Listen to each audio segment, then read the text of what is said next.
Hello students, আজকে আমি একটা খুব ইম্পর্টেন্ট জিনিস নিয়ে ডিসকাস করছি যে অল ইউনিটস অফ কনসেন্ট্রেশন। দেখো বেসিক্যালি এই যে জিনিসটা আমি আজকে ডিসকাস করব, সেই জিনিসটা থেকে যেই মেন নিট বা অন্য কোনো কম্পিটিটিভ এক্সামে ডিরেক্ট কোশ্চেন না হলেও অনেক ইনডিরেক্ট কোশ্চেন হয়। যেমন ধরো এই যে 12 একটা চ্যাপ্টার আছে, সলিউশন বলে একটা চ্যাপ্টার পড়তে হয়, সেখানে আমাদেরকে কলিগেটিভ প্রপার্টি ক্যালকুলেট করতে হয়। তো সেখানে এই যে নর্মালিটি, মোলারিটি, এই যে কনসেন্ট্রেশনের ইউনিটগুলো, এগুলো কিন্তু খুবই গুরুত্বপূর্ণ একটা অংশ। সেজন্য এইখান থেকে প্রশ্ন আবশ্যিক, এটা তোমাদেরকে মাথায় রেখে এই টপিক্সটা করতে হবে। আমি প্রথমত জিনিসগুলোকে খুব সহজভাবে ব্যাখ্যা করে দিই আগে, তারপরে এখান থেকে কীরকম প্রশ্ন হয় না হয় সেগুলো পরে ডিসকাস করছি। প্রথমত মোলারিটি। দেখো মোলারিটি জিনিসটা কি? মোলারিটি বলছে ইট is equal to the number of gram moles of solute present in 1 litre of solution. অর্থাৎ 1 লিটার সলিউশনে কত মোল প্রেজেন্ট থাকে। তাহলে মোলারিটি ইজিক্যাল টু কী লিখতে পারি আমরা? মোলারিটিকে ডিফাইন করা হয় ক্যাপিটাল এম দ্বারা। Molarity capital M equal to আমরা লিখতে পারি moles of solute divided by volumes of solution in liter. এটা তাহলে এইটা ক্যালকুলেট করতে পারি, আমাদের মোলারিটি বেরিয়ে যাবে। মোলারিটি সম্পর্কে একটা খুব ইম্পর্টেন্ট জায়গা দেখবো, যে একটা কোয়েশ্চেন দেখবো, what is the molarity of 250 ml of an aqueous solution of NaOH which contain 4 gram NaOH। দেখো এখানে কি বলেছে, মোলারিটি বের করতে বলেছে কার? 250 ml অ্যাকোয়াস সলিউশনের, যেখানে কত গ্রাম NaOH আছে না 4 গ্রাম NaOH আছে। প্রথমেই আমরা ক্যালকুলেট করবো এই 4 গ্রাম NaOH যে কথাটা আমরা বলছি, এই 4 গ্রাম NaOH মানে কত মোল। আমরা জানি NaOH এর মলিকুলার ওয়েট হচ্ছে 23 প্লাস 16 প্লাস 1 দ্যাট ইজ 40। অর্থাৎ 4 গ্রাম NaOH মানে কত mole NaOH? 4/40 that is 0.1 mole. 0.1 mole NaOH। এখন ভলিউম কত বলে দিয়েছে? 250 ml। আমরা ফর্মুলা কি জানি? Moles of solute divided by volumes of solution in liter. লিটারে অর্থাৎ কি হবে না 0.1 মোলারিটি ইজিক্যাল টু হবে 0.1 ডিভাইডেড বাই 250 ml। 250 ml মানে হচ্ছে 0.25 লিটার। কারেক্ট? ইজিক্যাল টু হবে এখানে 0.4 আমরা জানি 0.4 মোল। অর্থাৎ এটা হচ্ছে 0.4 মোলার। এটা যেহেতু আমরা মোলারিটিকে ক্যাপিটাল এম দ্বারা রিপ্রেজেন্ট করি। এখন মোলারিটি সম্পর্কে আর একটা ইম্পর্টেন্ট জিনিস জানবো, যে কোনো সলিউশন তার মোলারিটি টেম্পারেচার ডিপেন্ডেন্ট না টেম্পারেচার ইনডিপেন্ডেন্ট। আমি একটা ট্রিক্স মাথায় দিয়ে দিচ্ছি তোমাদেরকে, দেখো এটা মাথায় রাখো। যে সমস্ত কনসেন্ট্রেশনের ইউনিটে ভলিউম ইনভলভ, যে সমস্ত কনসেন্ট্রেশনের ইউনিটে ভলিউম ইনভলভ, সেগুলি টেম্পারেচার ডিপেন্ডেন্ট। অর্থাৎ মোলারিটি কী হবে? অবশ্যই মোলারিটি হবে টেম্পারেচার ডিপেন্ডেন্ট। যে সমস্ত কনসেন্ট্রেশনের ইউনিটে ভলিউম ইনভলভ তারা টেম্পারেচার ডিপেন্ডেন্ট। কেন? আমরা জানি যে টেম্পারেচারের সঙ্গে সঙ্গে ভলিউম চেঞ্জ হয়। বেশ, এবার আমরা পরের কোয়েশ্চেনটা দেখবো। পরের জিনিসটা দেখবো, সেটা হচ্ছে মোলালিটি। মোলালিটি জিনিসটা কি না? মোলালিটি হচ্ছে basically it is equal to the number of moles of the solute present in 1 kg of the solvent. কি বললাম? Moles of the solute. Molality is equal to কি না moles of the solute present in which না present in mass 1 kg mass of the solvent. এখানে একটু খেয়াল করবে তোমরা, যে মাসটার কথা বলছি সেই মাসটাতে কিন্তু সলভেন্টের মাসটা নিচ্ছি আমরা। এখানে আমরা একটা প্রবলেম দেখব, যে calculate the molality of a solution containing 5 moles of NaCl dissolved in 2 kg of water. খুব ইজি। এখানে আমার সলভেন্টের যে মাসটা সেটা কেজি ইউনিটে দিয়েছে, আর এখানে 5 মোলস বলে দিয়েছি। অর্থাৎ কত হবে এখানে মোলালিটি হবে M ইজিক্যাল টু হবে মোলালিটি ইজিক্যাল টু হবে 5 moles divided by 2 that is equal to হবে 2.5 মোলাল বা 2.5 মোলস পার কেজি। আচ্ছা, এখানে একটা কথা বলা হয়নি, মোলারিটির ইউনিট কি হবে? Moles per liter. এখানে কি হবে? Moles per liter. এটা যেহেতু এটা moles divided by volume of the solution in liter ইউনিটে আছে। দেখো তো, এই যে মোলালিটির যে টার্মটা আমরা ইউজ করছি, সেই মোলালিটির টার্মসে আছে moles of the solute divided by mass of the solvent. Mass, এখানে কিন্তু কোনো ভলিউম নেই। অর্থাৎ তুমি বলতে পারো এটা হচ্ছে টেম্পারেচার ইন্ডিপেন্ডেন্ট। এটা হচ্ছে টেম্পারেচার ইন্ডিপেন্ডেন্ট। এইবারে আমরা একটা গুরুত্বপূর্ণ জিনিস নিয়ে আলোচনা করব, সেটা হচ্ছে নর্মালিটি। এই যে কনসেন্ট্রেশন ইউনিট, সেটা খুব ইম্পর্টেন্ট একটা ইউনিট। দেখো নর্মালিটি কি? It is equal to the number of gram equivalent of solute present in 1 litre of the solution.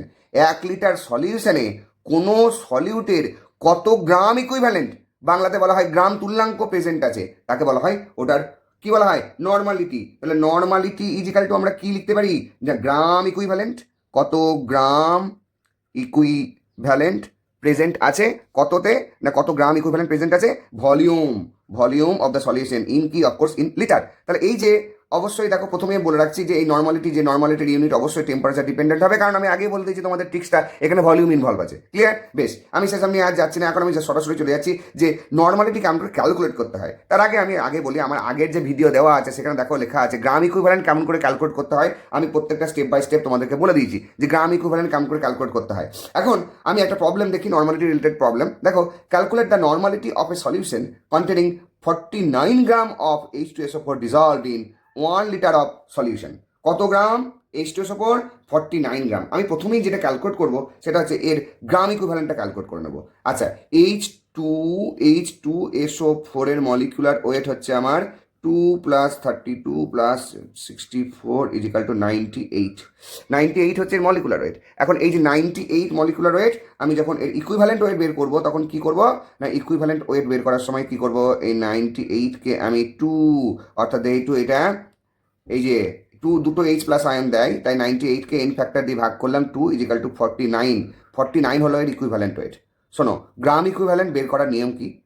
Gram equivalent বের করার নিয়ম হচ্ছে যে তোমার যে মাসটা দিয়ে দেবে, অর্থাৎ এখানে সলিউটের যে মাস তোমাকে দিয়ে দেবে, কত মাস দিয়েছে 49 গ্রাম মাস দিয়েছে, ডিভাইডেড বাই সলিউটের যেটা গ্রাম ইকুইভ্যালেন্ট, সলিউসের যেটা ইকুইভ্যালেন্ট ওয়েট, সেই ইকুইভ্যালেন্ট ওয়েট দিয়ে ভাগ করলেই আমি পেয়ে যাবো গ্রাম ইকুইভ্যালেন্ট। তাহলে 49/49 এর গ্রাম ইকুইভ্যালেন্ট কত হলো?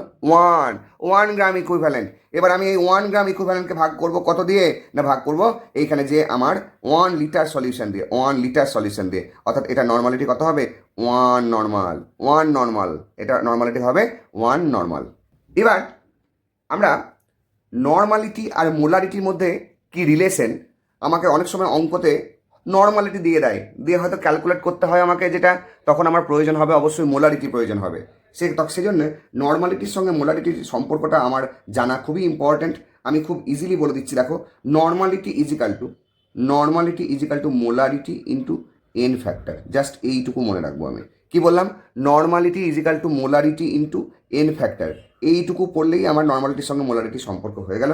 এখন আমি এই এন ফ্যাক্টর কেমন করে ক্যালকুলেট করতে হয় আমি কিন্তু আগের ভিডিওতে বলে দিয়েছি, তোমরা দেখতে পাবে আগের ভিডিওতে আমার বলা আছে এন ফ্যাক্টর। যেমন অ্যাসিডের ক্ষেত্রে বেসিসিটি, বেসের ক্ষেত্রে অ্যাসিডিটি, সল্টের ক্ষেত্রে কেমন করে ক্যালকুলেট করতে হয় এন ফ্যাক্টর, সমস্ত কিছু আমার বলা আছে। তাহলে নর্মালিটির সঙ্গে মোলারিটির সম্পর্ক কী হলো, না normality equal to molarity into n factor. এখন আমি বললাম যে 1 নর্মাল H2SO4 মানে কত মোলার, তাই বললাম কোশ্চেনটা, ঠিক আছে? তাহলে H2SO4 এর ক্ষেত্রে এন ফ্যাক্টর কত? আমরা H2SO4 ক্ষেত্রে n factor n equal to জানি কত, আমরা 2। তাহলে আমরা কি ক্যালকুলেট করতে বলেছি? মোলারিটি ক্যালকুলেট করতে বলেছি। মোলারিটি ইজিক্যাল টু হবে normality by n factor. Normality কত বলে দিয়েছি? 1 নর্মাল বাই 2 ইজিক্যাল টু কত হবে? 0.5 এত মোলার। তাহলে এখানে মোলারিটি কত হবে? 1 নর্মাল H2SO4 সলিউশনের মোলারিটি কত? 0.5 মোলার। এটা হচ্ছে এর মোলারিটি, ঠিক আছে? এবার আমি একটা খুব গুরুত্বপূর্ণ টপিকস আলোচনা করছি, ইউনিট, সেটা হচ্ছে মোল ফ্র্যাকশন। তো মোল ফ্র্যাকশন এইটা খুবই important unit in the sense that যখন ক্লাস 12-এ আমরা বিভিন্ন জিনিসগুলো পড়বো, অর্থাৎ কীরকম জিনিস পড়বো, পার্সিয়াল প্রেসারের সঙ্গে টোটাল প্রেসারের সম্পর্ক, তখন আমাদের এই মোল ফ্র্যাকশনগুলো খুব কাজে লাগে। তো মোল fraction basically it represents the ratio of moles of a specific component to the total moles of all components in a mixture. একটা মিক্সচারে কোনো, ধরো সাপোজ এ আর বি দিয়ে একটা মিক্সচার তৈরি করেছি আমি, এই এ আর বি মিক্সচারে সাপোজ আমি ধরে নিলাম এখানে এন এ মোল এ আছে আর এন বি মোল বি আছে। তাহলে এর মোল ফ্র্যাকশন হবে যত মোল এ আছে ডিভাইডেড বাই কত total mole n A plus n B, এটাতে ভাগ করলে আমরা মোল ফ্র্যাকশন পেয়ে যাবো। একটা কোশ্চেন আমরা দেখি যে এই মিক্সচার কন্টেনিং 0.75 মোল ইথানল, C2H5OH আছে কত মোল? 0.75 মোল আছে। And 54 gram water. আচ্ছা বেশ, 54 গ্রাম ওয়াটার মানে আমরা জানি N is equal two W/M। W মানে হচ্ছে ওয়েট কত বলে দিয়েছে আমার? 54 বলে দিয়েছে। আর ওয়াটারের কত আমরা জানি? ওয়াটারের ক্ষেত্রে M হচ্ছে আমার 18, তাহলে এখানে কত হবে? 3 মোল ওয়াটার। তাহলে ওয়াটার কত? 3 মোল।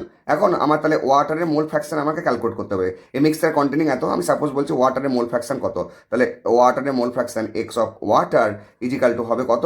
না ওয়াটার আছে 3 মোল ডিভাইডেড বাই আমি 3+0.75 এইটা করবো। এইটা করলে যে অ্যান্সারটা আসবে সেটা হচ্ছে ওয়াটারের মোল ফ্র্যাকশন। এখন আমরা একটা অন্য জিনিস নিয়ে আলোচনা করছি, সেটা হচ্ছে ডাইলিউশন ফর্মুলা। ডাইলিউশন ফর্মুলা খুবই ইম্পর্ট্যান্ট একটা জিনিস, যেমন যেই মেন বা জিনিসে ডাইলিউশন ফর্মুলা। ডাইলিউশন ফর্মুলা কী জিনিস? দেখো না, ডাইলিউশন ফর্মুলা তোমাকে হয়তো বললো যে সাপোজ 500 ml অফ 500 ml 500, আমি সাপোজ ধরে নিচ্ছি একটা question, 500 ml 4 molar NaOH, 500 ml 4 molar NaOH কে ডাইলিউট করা হলো কত লিটারে? 2.5 লিটারে ডাইলিউট করা হলো এই যে সলিউশনটা। তো ফাইনালি এর কনসেন্ট্রেশন কত হলো? এই যে প্রবলেমটা, এইটা ক্যালকুলেট করার জন্য একটা জিনিস তুমি খালি মনে রাখবে যে S1V1 S2V2। এখানে এই ফর্মুলাটা দিয়েই আমার সমস্ত এই ধর ডাইলিউশনের সমস্ত প্রবলেম তোমরা করতে পারবে। S1V1 সমান S2V2। তোমাকে এখানে কি দিয়েছে? মোলারিটি দিয়েছে। এখানে মোলারিটি দিয়েছে, মানে এখানে মোলারিটি তোমার ইউনিট S1। এই S1টা কি না স্ট্রেংথ, ভিটা হচ্ছে ভলিউম, আর এটা হচ্ছে ফাইনাল স্ট্রেংথ, এটা হচ্ছে ফাইনাল ভলিউম। বাস। এবার এখানে তোমাকে এস এর ইউনিট মোলারিটিতে দিতে পারে, এস এর ইউনিট নর্মালিটিতে দিতে পারে, যা খুশি দিতে পারে। দেখো আমরা যে প্রবলেমটা এখানে নিয়েছি সেটা নিয়ে ডিসকাস করছি। সাপোজ এখানে দেখো 500 ml 4 মোলার NaOH বল দিয়েছে, তাহলে এখানে ভলিউম 1 V1 কত? 500 ml। S1 কত? 4 মোলার। S1 হচ্ছে 4 মোলার।